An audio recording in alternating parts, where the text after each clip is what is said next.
성도 여러분 안녕하십니까?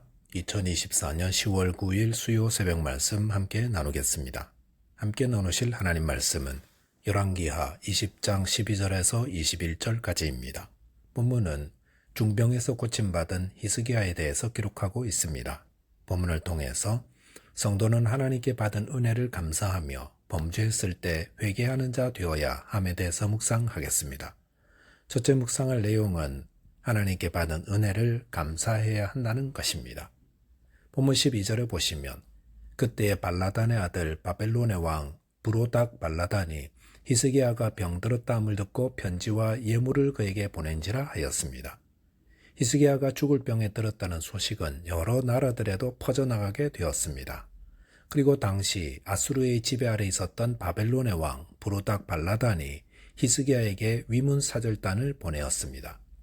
바벨론 왕이 위문사절단을 보낸 원래 이유는 당시 반아수르 정책을 펼치는 유다와 힘을 모아 좀 더 강력하게 아수르와 맞서려 했던 계획이었다 할 수 있습니다.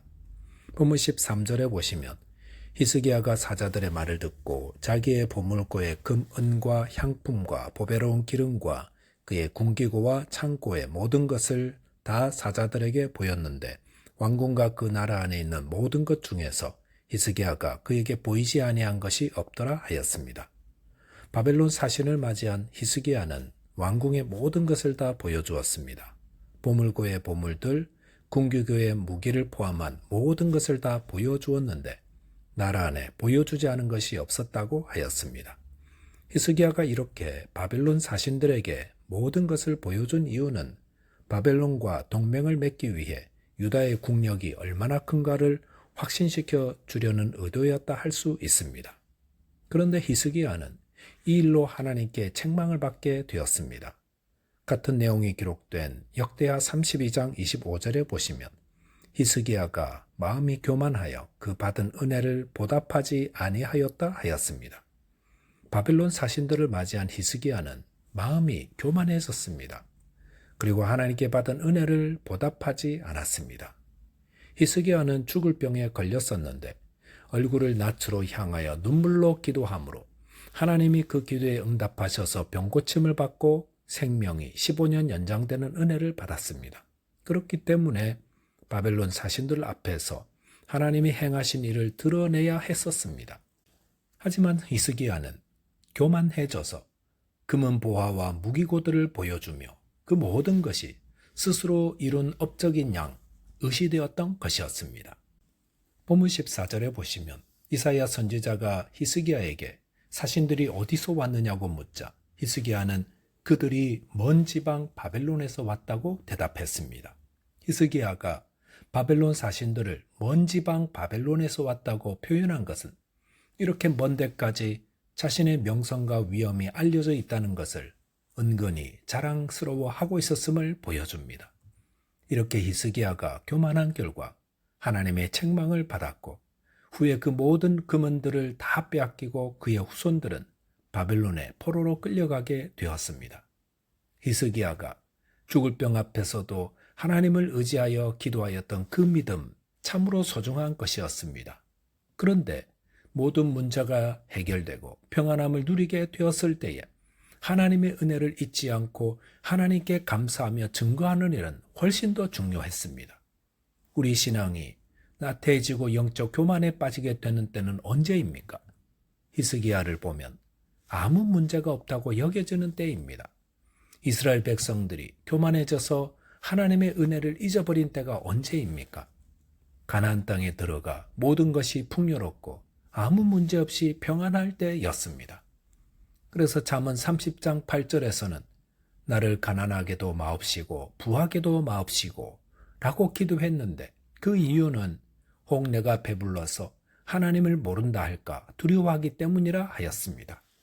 골로새서 4장 2절에서는 기도를 계속하고 기도에 감사함으로 깨어있으라 하였습니다.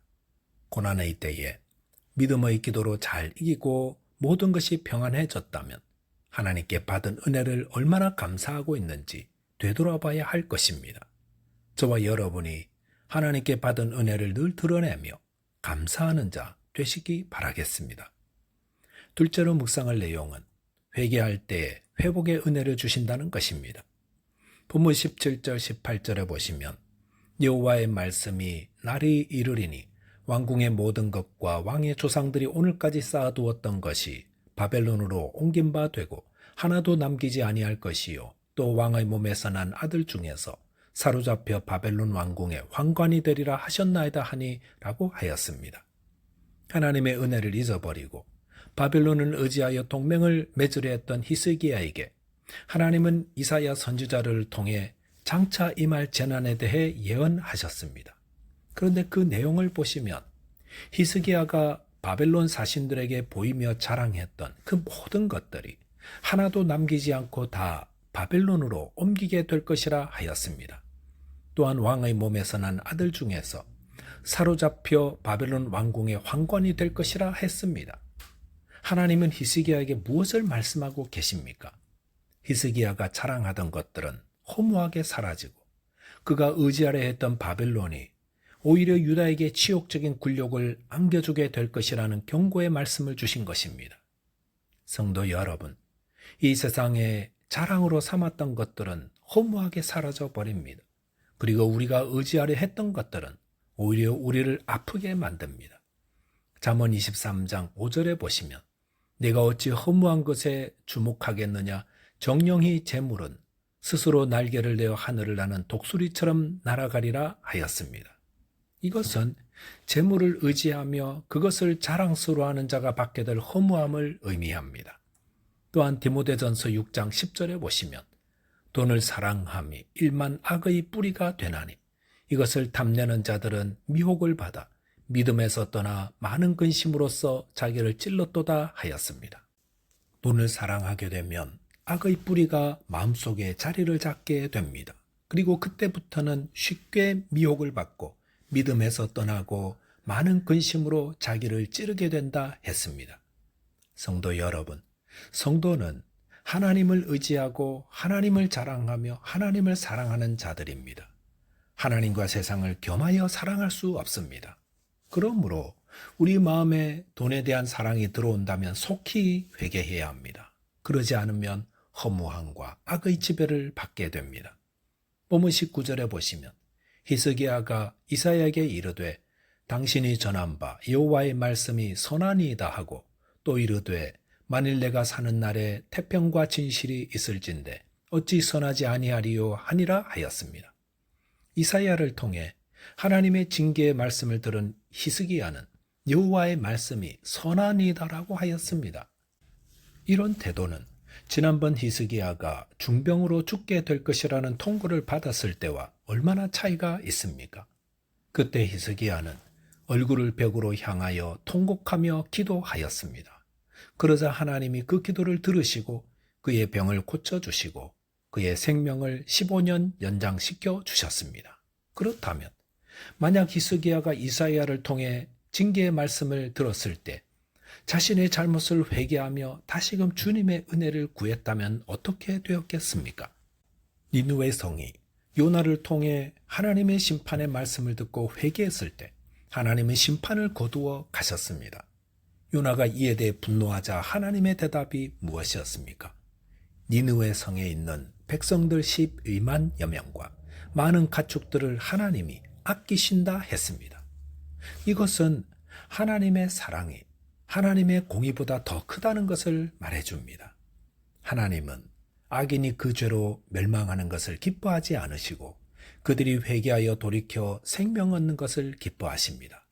그러므로 히스기야가 자신의 교만과 잘못으로 하나님의 징계를 받게 되었을 때 회개하며 하나님의 은혜를 구했더라면 하나님께서 계획하신 심판도 바뀔 수 있었다는 것입니다. 교만의 죄나 하나님보다 세상을 더 사랑하고 의지하는 죄를 지었음을 알았을 때에 성도가 할 일은 회개하는 것입니다. 그럴 때 하나님은 기꺼이 용서하시고 새롭게 해 주십니다. 저와 여러분이 날마다 자신의 죄를 회개하며 하나님의 은혜를 구하는 자 되시기 바라겠습니다. 기도하겠습니다. 하나님 아버지, 주님께서 저에게 베푼 은혜를 잊지 말고 감사하는 자 되게 해 주옵소서. 또한 저희가 연약하여 범죄할 때에 주님의 자비하심 앞에 엎드려 회개하는 자 되도록 도와 주옵소서. 예수 그리스도의 이름으로 기도하옵나이다. 아멘. 오늘도 믿음 안에서 승리하는 하루 되시기 바라겠습니다. 감사합니다.